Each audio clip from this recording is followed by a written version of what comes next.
The game of baseball has been played for many years. There have been several board games that have simulated a 9-inning baseball game. Lords of Baseball is a new board game designed by Bob Jamelli that simulates the economic challenges of the game. In this tutorial, I will briefly explain the concepts behind this brand new exciting game. In the game, each player will take on the role of team owner. They will take a player mat that has a series of grids. The top grid allows owners to track the types of players on his major league team. The second row allows players to track his farm team. There are 4 different types of players that will be on the major league team. Superstar players are the best and most expensive. All-star players are very good and cost a little less. Regular players are decent and affordable, while journeyman players simply round out the roster and basically ride the bench. The farm team, or the minor leaguers, there are 3 player types: phenoms, prospects, and utility players. These are the players that may or may not make the major league team during the course of their careers. The last 3 rows on the player mat allow owners to track the number of games his team wins and loses throughout a season. Now, each season has 162 games.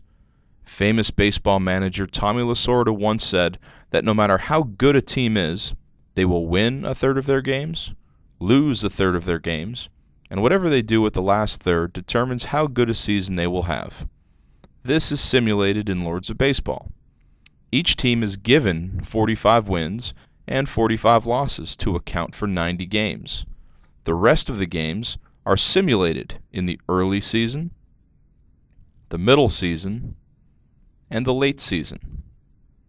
Owners will also keep track of ratings of their manager and front offices on the lower right-hand section of the player mats.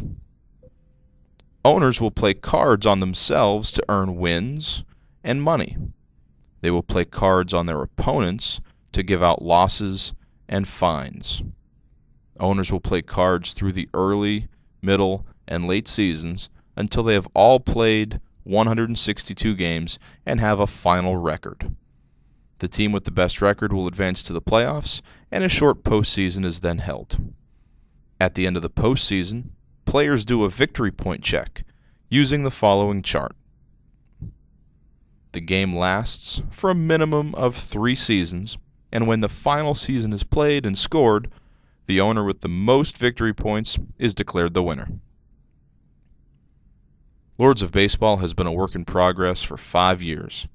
Bob and Mr. Jamelli are hoping to have the game available for purchase in early 2013.